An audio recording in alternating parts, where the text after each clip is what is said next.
niova ny rafitra eo nivony Senia ary tsy niova ihany koa ny rafitra eo nivony HCC fa misy olona ao anatin'izany rafitra zany azo atao tsara ny manova ny fomba famindrana zay hita fa tsy mitondra filaminana ho an'ity fireneny ity. Maro sady hoy ny antoko politika fiombonana ny tondro maneo fa anatina savorivory mialohan'ny fifidianana isika ankehitriny.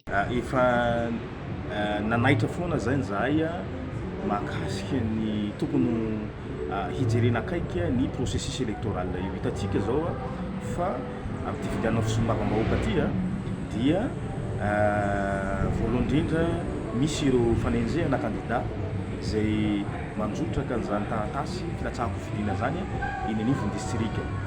Nitranga zany tany amin'ny distrikany Nosy Behelville, hita ihany koa zay tany amin'ny distrikany Vangaindrano. Isan'ny tranga nampanahy indrindra raha ny fanazavan'ny sekretera jeneraly n'ity antoko ity ny fisamborana natao tamina kandida solombavam-bahoaka iray tao Nosy Behelville. Eo ihany koa izy ny rarato amin'ny distrikana Tanyfotsy sy ny ayay efa mipetraka sahady manoloana an'ireo tranga voatatitra eo anivon'ny boriboritany faefatra eto Antananarivo renivohitra.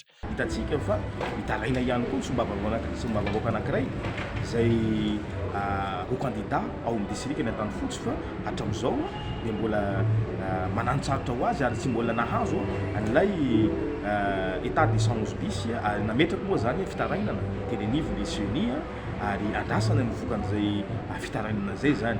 Hitantsika fa mandeha ihany koa ny gadikajy politika mahakasika an'ireo nge ataoko hoe teatery maro samihafa zany zay mahazo ny sefotany zay nampitaraina ny sombavam-bahoaka ampirinasa ihany koa zay hilasitra ka ho vidiana sombavam-bahoaka ao amin'ny boriboritany faefatra. Aokare mba tsy mialohany zao fifidianana sombavam-bahoaka zao no hisiany nde ataoko hoe tranga maro samihafa zay tsy hiteraka filaminana mialohany zay fifidianana zay.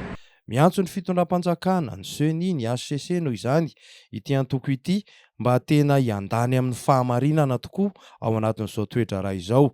Ny rafitra hoy ny sekretera jeneraly no mety tsy niova fa ny olombelona afaka manova ny famindrany ho any amin'ny mahasoa ity firenena ity.